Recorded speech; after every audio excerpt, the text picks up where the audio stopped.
What is up, everybody? Welcome to the very first edition of our brand new show, Permadeath Weekly. I am your host, Bill Conway. I am joined by myself. If you are familiar with us, you know that I would usually have two of my best friends with me, Kinross and Ebby, and that would be on our monthly behemoth of a show, the Permadeath Podcast. But that is not what this is. This is something that is going to live on that show's feed. This is a complimentary tentacle to the monster that is the Permadeath Podcast. So I don't want it to have its own feed. I don't want it to live as its own beast. It is purely complimentary. It is something to populate and keep you busy inside of that RSS feed while we play and chug away at games and get ready to talk about them every month for the Permadeath Podcast official. So this is going to be primarily some smaller news-based topics, going-ons in the industry, things that interest me every single week. You'll be able to find it on the Permadeath Podcast RSS feed every single Friday. And I'll tell you right now, that's dangerous to do. As a man who has tried weekly shows in the past, guaranteeing anything is like signing and sealing something in blood and then skipping town. And then you have a ton of assassins after you because you breached. But I trust you guys to not kill me if I slip up, but I don't feel like I will. It's as easy for me.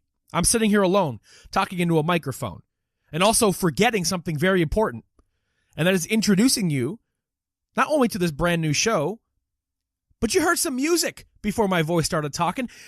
That was our very first Permadeath Weekly track of the week. Each week, I will welcome you with open arms with a video game track that I hold near and dear to my heart. And this week was the Musashi Legend from the PlayStation 1 action RPG from legendary developer Squaresoft, Brave Fencer Musashi. Now, if you're watching this on YouTube, and I say watch very lightly because there is no video complement to this, but you will be seeing the box art for the game, the title of the track, name of the game, as well as the rundown of all the topics and stories that I will be covering on this week's episode. If you're listening through the audio device, sorry, you don't have that. You'll have to Google image search a copy of the game and enhance your experience that way. I don't make the rules. You know, things are as they are.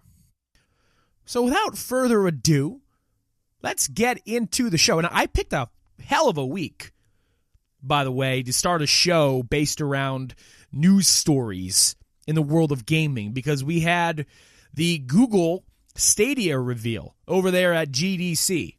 It's almost too perfect. It's almost like, you know, I was meant to make this. Now, this is actually like take 6 of this episode, because I'm of two minds of Stadia, and because of that, I tend to ramble about it when I speak of it. And it's a product that we really don't know much about. And the more I think about it, the less I feel like it deserves that much rambling. Because as a consumer, they really gave us nothing to work off of in terms of how this thing will be priced. You know, will we be buying games separately? Will it be a subscription service? Will it be a little of column A, a little of column B? You know, like, there's nothing for me as Joe Blow to go and tell people about besides it's going to be the Netflix of games. You know, like, as a consumer, they gave me nothing. So in terms of what I can go off on and ramble about, it's very little. So I feel like it deserves very little of that. But from a developer standpoint, some very neat things in there, and that's understandable. You know, there's been critiques on this presentation. You know, it was streamed to the public. It was advertised to the public. You know, not all things at GDC are streamed. This was. But it is still the Game Developers Conference. And it's there for developers to talk shop and make cool announcements on engines and storefronts and whatever the fuck else the industry wants to share with each other. It's a really cool event. But, I mean, it typically isn't for us as consumers. So it isn't a surprise that not a lot was shared about Stadia from the consumer standpoint. But, you know, given the way in which it was delivered to us, you know, expectations were there. But again, since there isn't a lot, in terms of me talking a half hour about Stadia, I hope I don't do it again. But, you know, there are some interesting things of note here. And the first one is, I'm going to talk about the goods, my favorable opinions of this thing first. And I'm breaking that down into 2 things I think are really cool, and then 2 or 3 things I think are murky about Stadia. And I'm going to start with the goods first, because I think in general, in terms of outlook, you know, there's that general desire to want to call this thing like dystopian, Or like, everything's controlled by one hand and all of our games could be taken from us in an instant. It's, and it's certainly valid. That's not and I'll get into that when I talk about the negative things, the murky things about Stadia.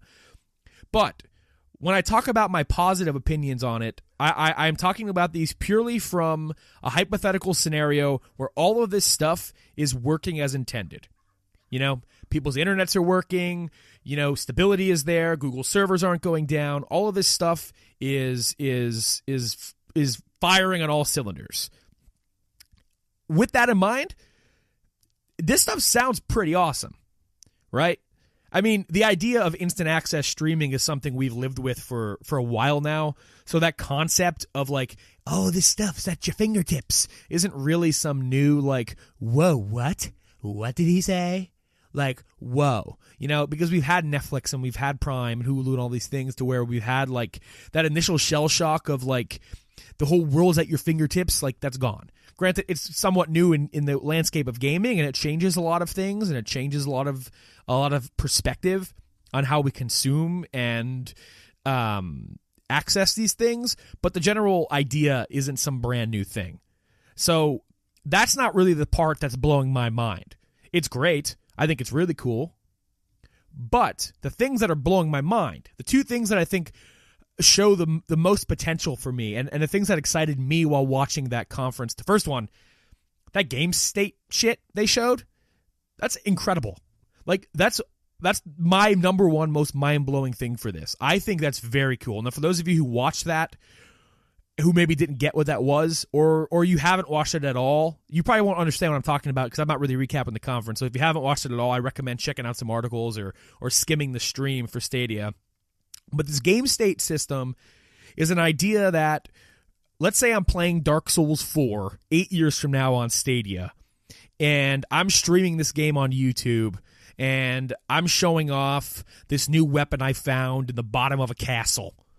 Say it's like Manduku's fork knife, and it scales really well with a dex build.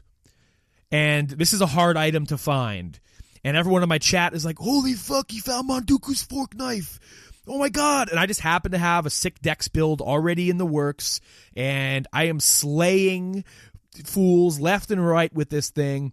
Everyone in chat is like, oh my god, I missed that item. Oh my god, I can't go back and get it. I really want to try it. I could create a link, a clickable link of that save state of my game, of the moment when I create that link. Share it with those people in my stream. Now, assuming, I don't know how access to games work again. Do you buy them? Do you subscribe to them? I don't know. But assuming these people in chat have access to Dark Souls 4 Revengeance, they can click my link. It opens up Dark Souls 4 Resurgence, and they can play from where I created that link, and then continue the game from there. They could try out my Manduku's fork knife dex build. That's incredible. Like, that's legitimately off the wall awesome. And such a neat innovation in the way that we share these experiences. Like, that's one of the moments in that conference where I bought into their shitty Silicon Valley, like, we are going to blow your minds. I was like, yeah, you did with that one. That's a feature that blows my mind. And that's like the power of this cloud shit and the way that these games are stored and streamed to us. That potential of like, I suck at this game, but, I'm doing well, but I can't beat this one boss. My friend happens to be an expert. Let me send him my game state link, have him beat this for me, and then have him send a refreshed link with that progress completed. That's sick.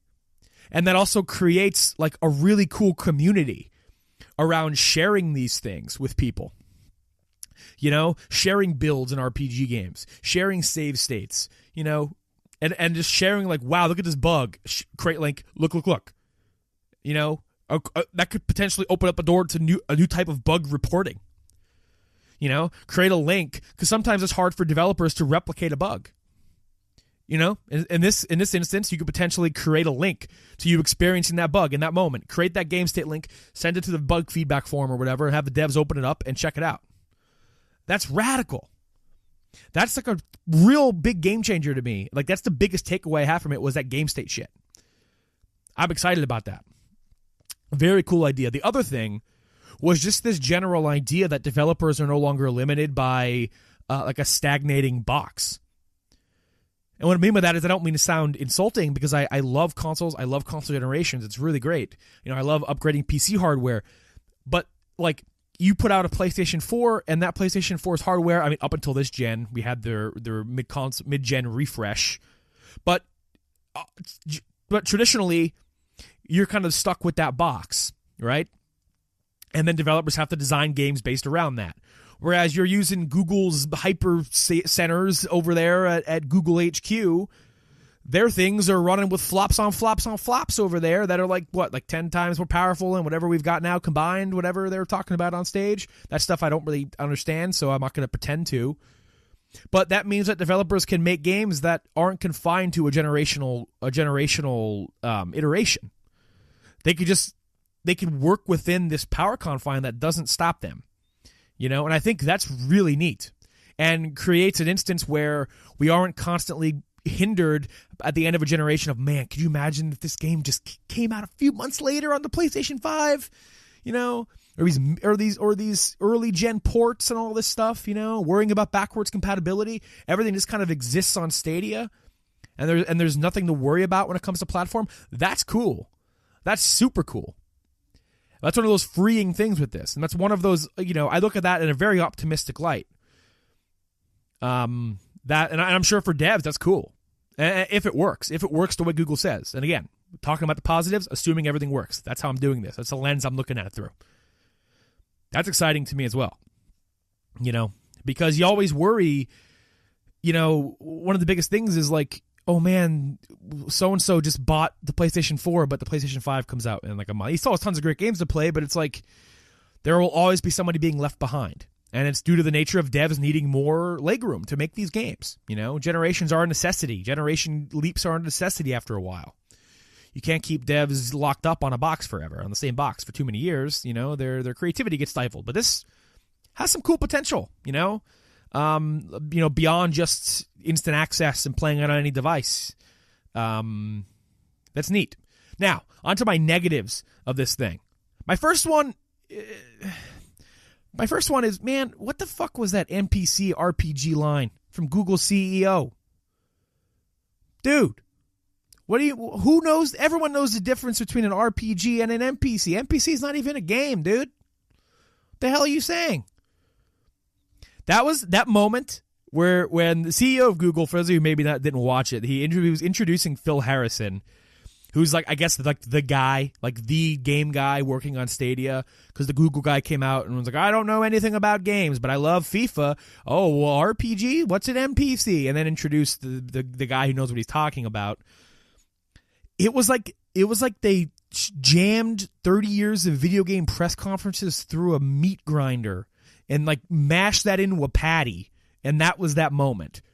It was like you kind of looked at it and like felt bad for the guy. You kind of cringed. You maybe chuckled. But I was like, what the? Oh, God. It was nasty. It was grimy. It was a grimy moment. But that has nothing to do with Stadia itself. That's just video game press conferences. From a company who doesn't typically do video game press conferences. But no, the main thing I think on everyone's mind with Stadia is internet stability.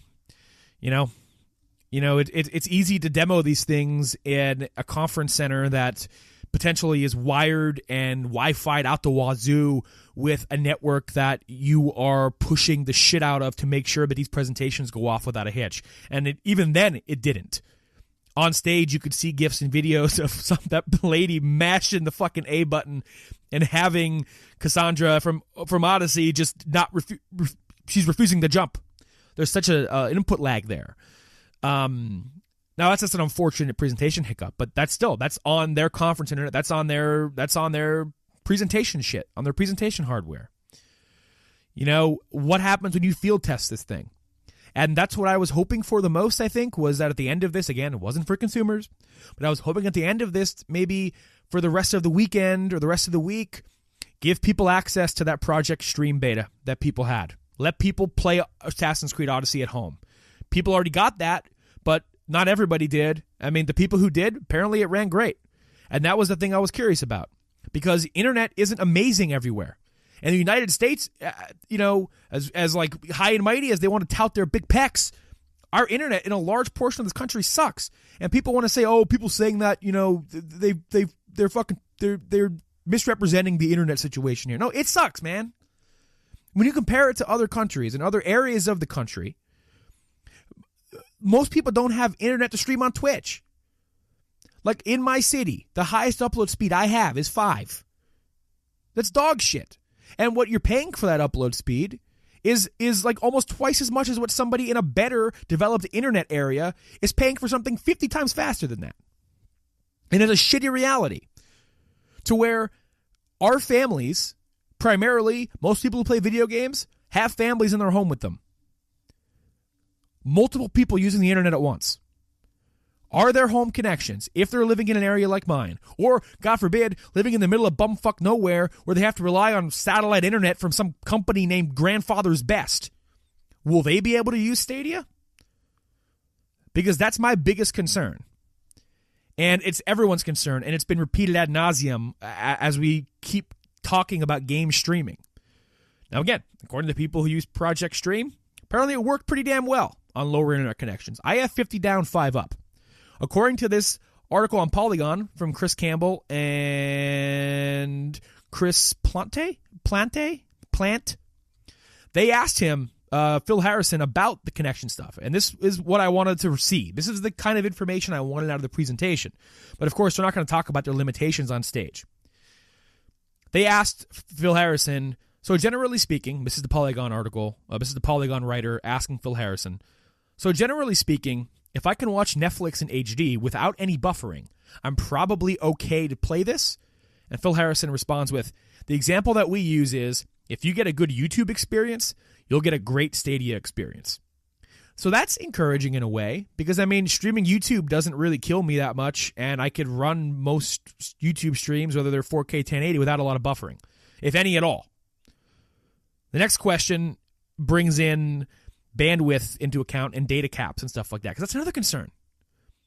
How much data will I be using? If I'm sitting home and I'm streaming and I'm playing, what am I looking at for the whole month? And how does that work if I've got data caps on my internet service?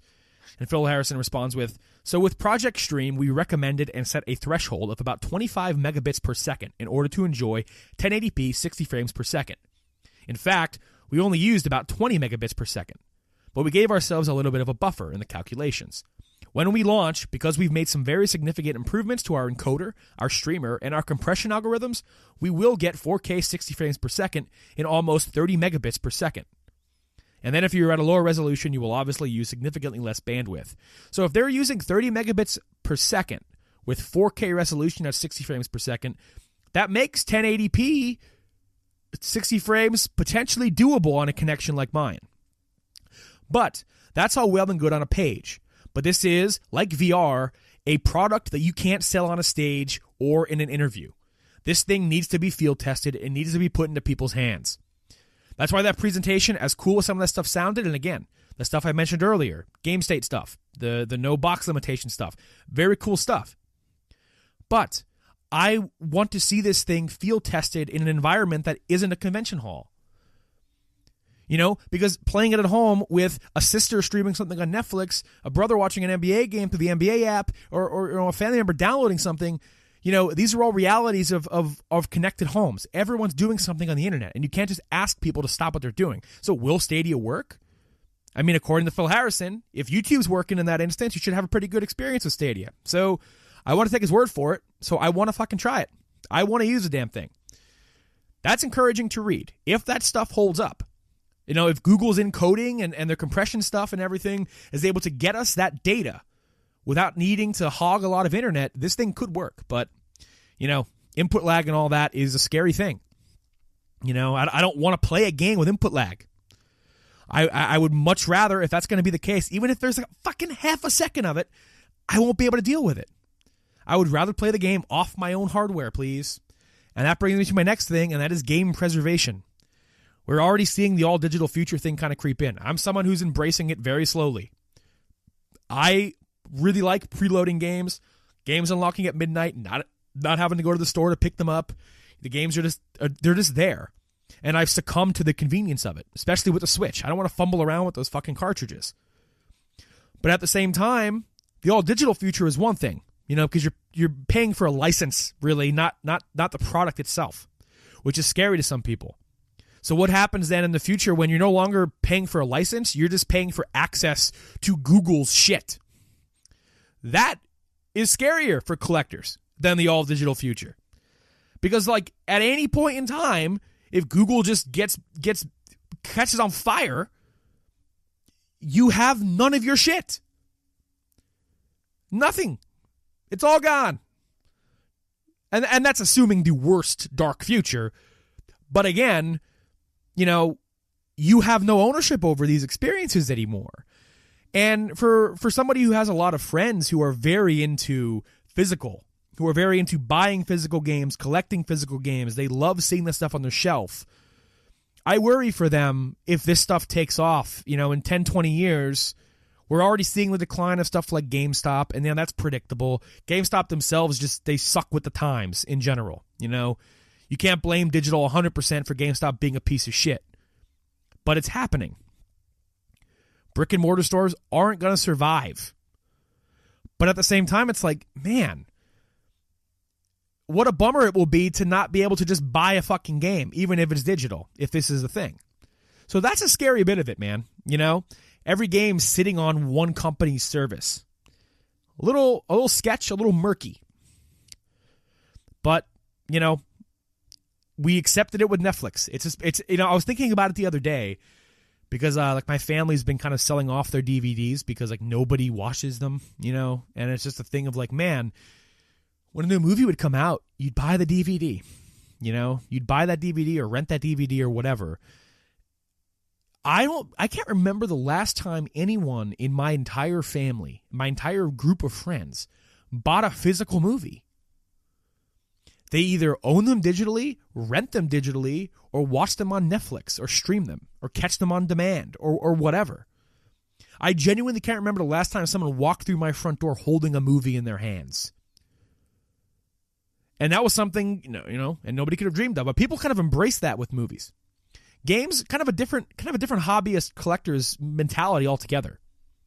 There's plenty of people who collect DVDs and Blu-rays and Criterions and all those things. But games are it's come with statues and shit, It's going to be a very interesting future to see what happens with that, because it happened with movies. They still sell physical movies, but again, like I said, I literally don't know anybody who partakes in that culture anymore, But yeah, so Stadia, interesting stuff. We'll see in the future what that holds. I am very curious to see where it will go. I told myself I wouldn't talk a half hour out again. It's 22 minutes in, but that's all right. I streamlined my thoughts a little bit better this time around. We're going to move on to the Epic Game Store.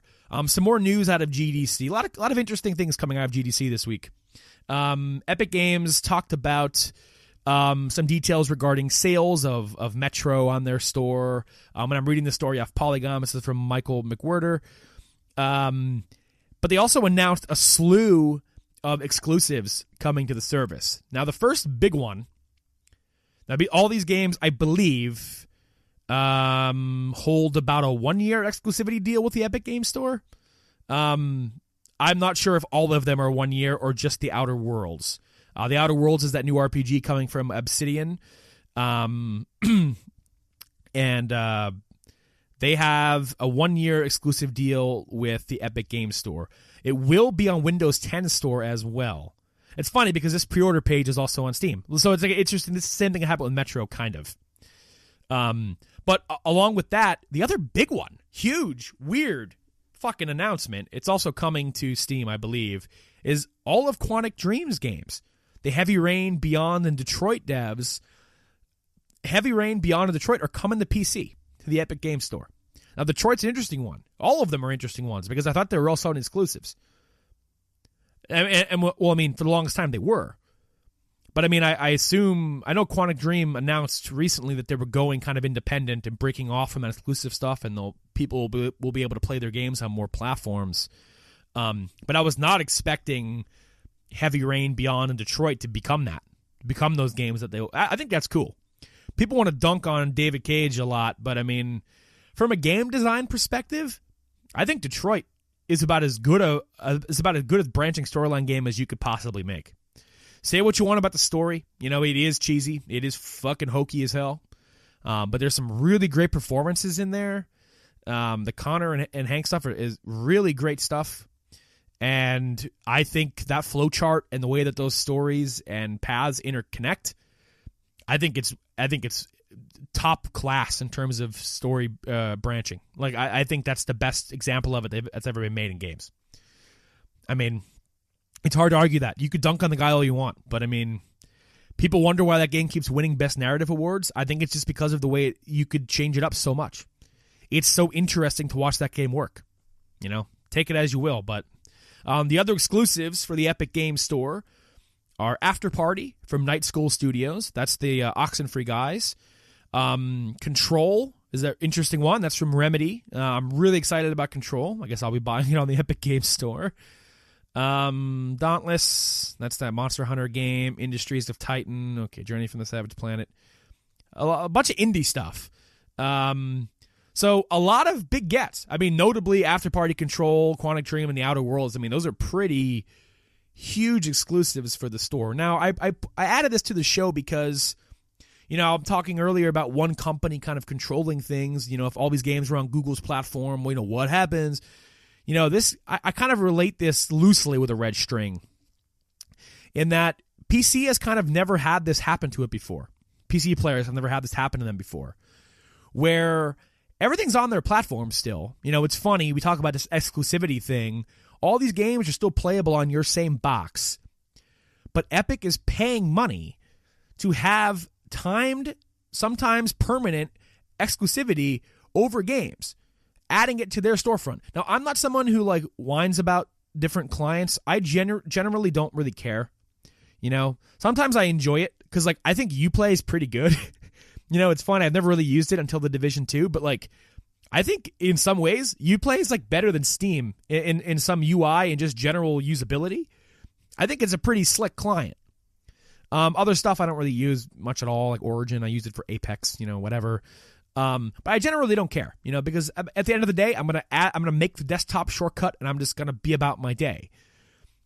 But generally, you know, EA has their own thing, so of course EA games will be there, and Ubisoft, same deal. But generally, it was just for publishers. This is odd in that, like, they're basically saying, no, sorry, you can't buy these games anywhere else. We're locking it down, and it's rubbing people the wrong way.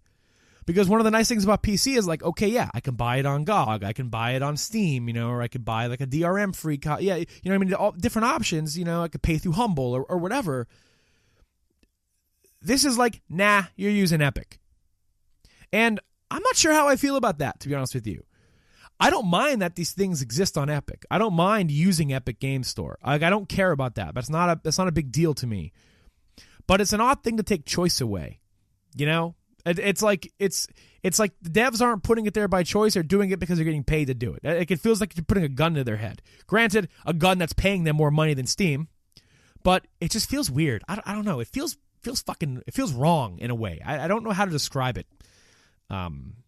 Like I'm not one of them who's going to boycott some of these games because they're on Epic. I'm going to play these games. Like I'm going to play The Outer Worlds. I'm going to play After Party, and I'm sure as shit going to play Control. Like some people are going all out and just dipping out on these games, but I don't know. It just for PC, for the platform that is typically so open and just you have so much choice in how you want to configure your hardware and how you want to play your games and what type of display you want to use. It just feels weird to have one company kind of step in and go, well, if you wanted that game that you pre-ordered on Steam, you got to come over here now. Sorry, chump. It's because they're using money. I don't know. I mean, Steam ain't some angel, you know. I just think, you know, some people like having their shit there. You know, I can't blame them. I can't blame some people for getting uppity about it. So we'll see how that future goes, man. I'm curious what Steam does in response. I mean, do they need to do anything? Do they have anything they can do? I don't know. You know, do they compete with their revenue split? I mean, I don't know. Steam's. I like Steam. I use Steam.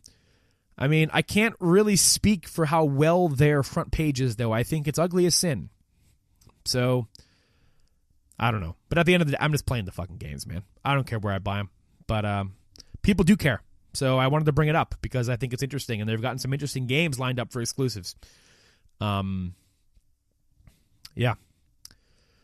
The next thing on my list here is something I wasn't really going to talk about yet. I wanted to wait because this story has been around festering for about a week now. And I wanted to wait until Sega of America made a statement. This is regarding Judgment. And one of their lead actors is Pierre Takashi. Let me get a name check here. Maybe I'm wrong on that one. Where is the goddamn name? Yeah, Pierre Taki. I was close. Pierre Takashi. Pierre Taki. Was charged with possession of cocaine, using cocaine. And because of this, the way it works in Japan is you make a mistake like that, your existence gets scrubbed from your work. You know, you basically become a ghost. So Sega pulled Judgment from digital storefronts in Japan and Asia. They pulled all existence of the game from their Twitter, all tweets, all Twitter banners. The official website redirects to somewhere else now. All because the guy was struggling with a problem. And to me, you know, this comes down to, you know, a cultural difference between us here in the West and them in Japan. But it's one that I truly find pretty shameful. You know, it might not be my place to really speak for this because, again, I don't see it from their shoes, and it's not fair for me to maybe make a judgment call on this because I don't know them over there. You know, I've never lived over there. I've never spoken to a Japanese person in my life. But the way that this is handled there just rubs me the wrong way. Because basically what they're saying is you're a villain if you struggle with substance abuse. You're a piece of shit who doesn't deserve a career if you struggle with substance abuse. If you have an addiction problem, hey, sorry, bud, your work, it's in the toilet. And that's just something that nobody deserves because you don't know his story. You know, he's not selling it to people. Again, those details could come later, but he's not selling it to people. He's not putting anybody in harm's way. That man has an addiction. And you don't treat somebody like they are fucking Ragnaros because they have a substance abuse problem. To me, that is just abandonment of them as a human being. And it's sad. And it's disrespectful to their work. It's disrespectful to the developers' work. It's disrespectful to human beings in general that you villainize something that is very much a problem and not somebody going off and robbing a store or shooting someone. Addiction is a disease. It is not something that you shouldn't be treated that way. But, you know, it's okay. It's okay to be a pedophile. You know, you could be the guy who wrote Rurouni Kenshin and have your character in Jump Force. I mean, you could probably look at that in two ways. Unfortunately, your character is in a shitty video game. But, again, that guy got slapped on the wrist and a fine. This guy has a problem that he's struggling with. And instead of helping him, instead of being supportive, getting him some help, putting him in a position to where he could potentially rehabilitate himself and succeed, nah, throw his shit in the trash. This guy doesn't deserve to be in our video game. Fuck him. Fuck this guy. Now, fuck you. It's important to me. You know, Hollywood over here is not perfect, but there are a few things in it that uplift people. There have been actors and actresses in the past where they have come back from substance abuse problems. They have come back from struggling with alcohol and drugs and found their career again and been welcomed back with open arms and celebrated. People like Mickey Rourke. You know, it's a thing where you get help for your problems. You don't get kicked to the side and then replaced digitally by some other fucking guy. It's just a weird cultural difference, and I don't agree with it. And again, like I said, from where I'm sitting, I have no place to really speak to judging them for that. But I will, because, it's not something I take lightly. It's not something anybody should take lightly. Someone shouldn't be treated like that. Their talents shouldn't be thrown in the trash because they struggle with something and fell into something they can't get out of. It's shameful to me, and it's disgusting to me, and I really hope Sega of America stands up to that shit and puts the game out as is over here. I don't want that game patched. I don't want another actor taking that guy's place. That character is his, as far as I'm concerned. I haven't played the game myself. All I know is what I've read about that character and how great of a performance it was. You don't take that away from a fucking guy because he's struggling with something. It's ridiculous. It's insulting to everybody involved in this. The end user, the developer, and the artist. It's fucked up. It really bothers me. So I am waiting patiently for Sega of America's response, because as far as I know, that stuff hasn't been scrubbed from the American accounts. And as far as I know, that game, let me double check, is still up for pre-order on American stores.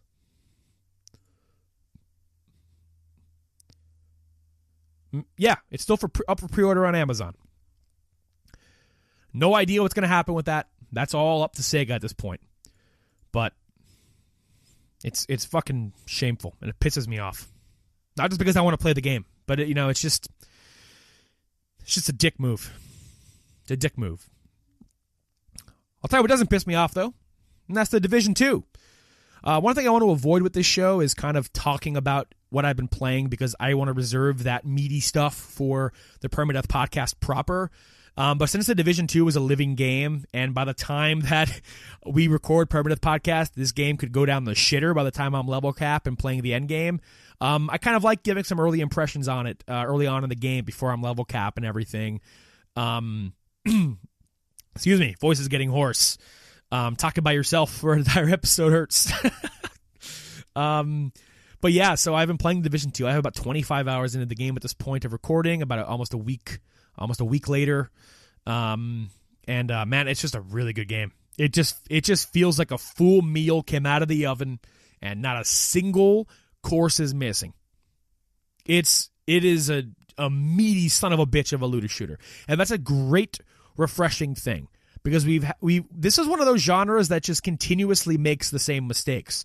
And it's amazing because the developers keep looking at the other developer making these mistakes, and then it's like they bump their head going back in the studio and fuck it up again. The Division 1 kind of dropped the ball the same way Destiny 1 did in some instances. They really improved that game over time with free updates, but again, point stands. Anthem went back to Destiny 1 and then reeled it in some more. What the hell's going on? Destiny 2. What the fuck? When it launched, repeated the same goddamn mistakes as Destiny 1. Now again, I am technically still in that honeymoon phase with the Division 2. So I could very well change my mind on this game very quickly.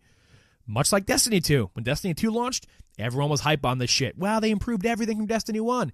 Once everyone got to Endgame, they realized how thin it was. Thankfully, though, from everything I'm reading from Division 2 Endgame impressions, it feels pretty meaty. And I believe it at this point because they put a lot of emphasis on the Endgame marketing before the game even came out. It was almost too perfect that Anthem bombed because Division 2 really used that to their advantage in their marketing materials. But this game it is just stuffed. It is a duffel bag. You're packing too many clothes, pal. But pretty good thing because, you could always use them. That's a bad analogy. That's the worst analogy I have ever made. And I had an analogy in a previous recording of this episode where I compared my thoughts of Google Stadia to a plate of food that I started eating, left it out in my room. It got cold. I woke up, took a bite of the cold food, thought, oh, wow, that's cold. I should try to warm this up. And it made no sense. So I'm no stranger to that. But early impressions of this game, man, I think they fucking nailed it. I think this is the first looter shooter that really nailed it on launch. There's some bugs. Some bugs related to armor scaling and some skills not working. But generally, man, I mean, stability-wise, I'm playing on PC, by the way, like just performance-wise, this thing is just it's just rock solid. This is a rock solid video game. I'm really impressed with the setting. The Washington, D.C. setting is very cool. I loved the snowy New York setting of the first game, but being able to use Washington, D.C.'s museums as interiors really shows to display the creativity of these devs in making these main story missions feel so cool and different from one another. Because generally, I mean, you're running through the streets. All these streets look like DC streets. You got flip cars and burning shit and trash. But they take you into these interiors, into these different museums, and they're able to use these different exhibits to give you a variety of landscapes and different combat arenas to fight these encounters in. Like there's the Air and Space Museum, and you walk into the Mars exhibit, and it's like a giant fucking battle on Mars. And it's just so cool. When I walked in, I went, whoa. Like, that was awesome. A history museum. There's an exhibit where you're fighting in Vietnam. Like, and they render it out, and like you're in that exhibit, and it's immersive, and it's cool, and it provides a really neat break from just fighting through these DC office buildings and these government buildings and everything. Very cool stuff. Very neat setting, used to perfection. Exploring the White House, cool. That the White House as a base of operations is neat. They did a really good job with that. It's a really good open world. So much shit to do, a lot of detail, a lot of content to see, a lot of side stuff, little story, lore bits here and there.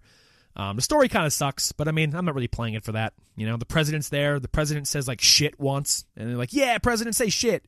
In a time where our president says shit probably all the time, it doesn't really ring as cool anymore. But it was a neat moment. But yeah, I mean, what could be said really about a good looter shooter? It's funny. We talk about these games, and it's like, once you've kind of talked about the gameplay loop of one, you've kind of talked about them all. Oh yeah, you go in the main missions and kill a boss, get loot. You get loot here, you get loot there. If it's a PvP mode, you get loot in there. The Division 2 is very much the gameplay loop of the Division 1, just spit shined and added to a wonderfully value heavy degree. You're getting your money's worth of this game, even if you just come in and play through the story solo. There's so much content in here. It's absolutely fucking absurd. And a lot of the game changes when you hit cap and unlock world tiers, and a different faction comes in entirely and starts undoing shit you did, and it's cool, man. I really can't wait to just keep sinking my teeth into this thing. It's a very exciting game. Highly recommend it if you like looter shooters. Now, again, full impressions. I will be at Endgame by the time we record the next Permadeath podcast, so I will have my full impressions on Division 2 and how it's holding up. But as of now, early on, it's great. I'm really enjoying it. Good loot, good perks on the guns, man. Like, it's just good. Really good stuff. So that does it for topics. Now, I have a weekly segment that I want to do every week, and I wasn't sure how this was going to work. I really love getting questions from people, whether it's through email, which you can do if you want to email us questions for any of the shows, whether it be Permadeath Podcast or Permadeath Weekly.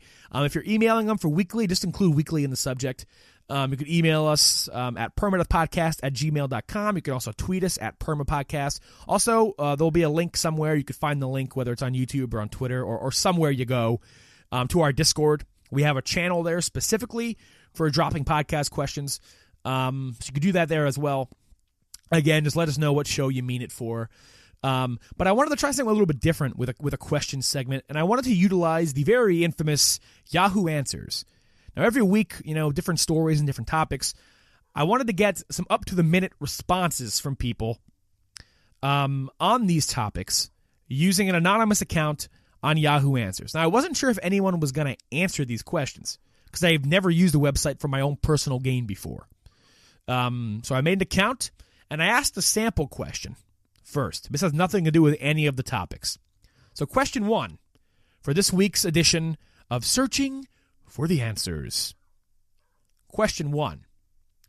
I think my mom, who hates swords and guns, found my hidden Final Fantasy VIII copy under my bed. I'm hiding it from her, but I think she's keeping quiet about finding it. What do I do? Now, I got 3 answers to this question. First answer from L.A. Dean. Guess it's better than her finding porn. Yeah, and he spelled porn P0RN. The leet speak way to spell porn. I guess it fits in an era where someone's hiding Final Fantasy VIII under their bed. Next answer comes from someone named Corn Games. Tell her it's more of a story about love and loss, more than it is about guns and swords. Thanks, Corn Games. My final answer, which is a creepy one, from Pete L. He replies, hiding places easily found by your parents suggest you know nothing about hiding anything. What the fuck are you hiding, Pete L? You creepy son of a bitch.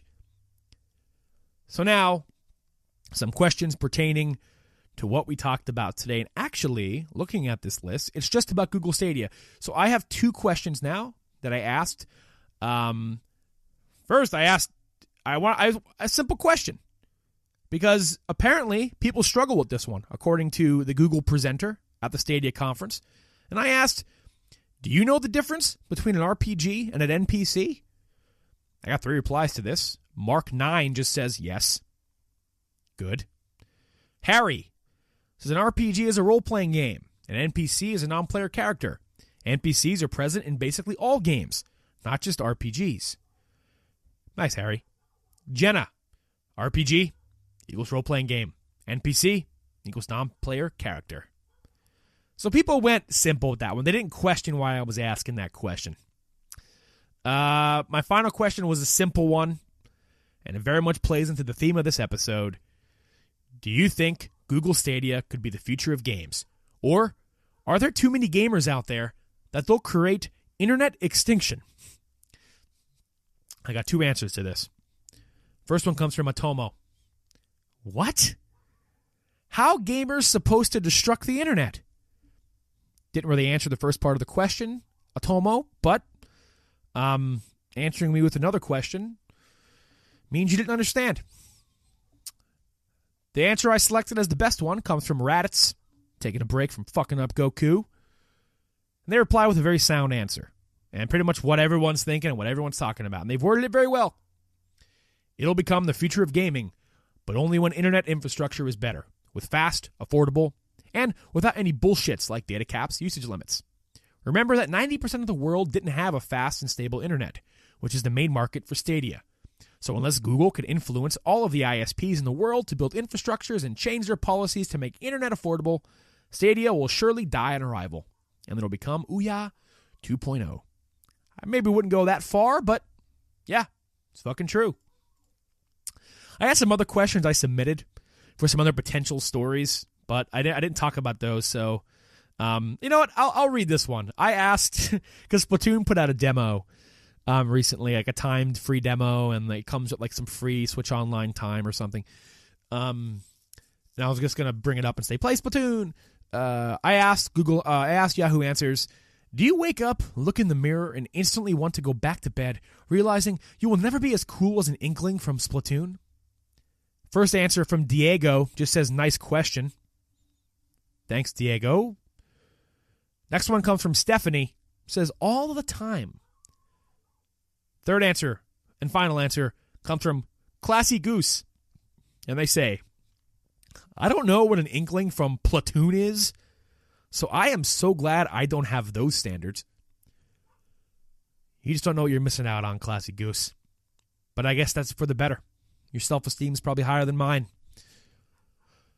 So, that about does it for this week's edition of Permadeath Weekly. I hope you enjoyed it.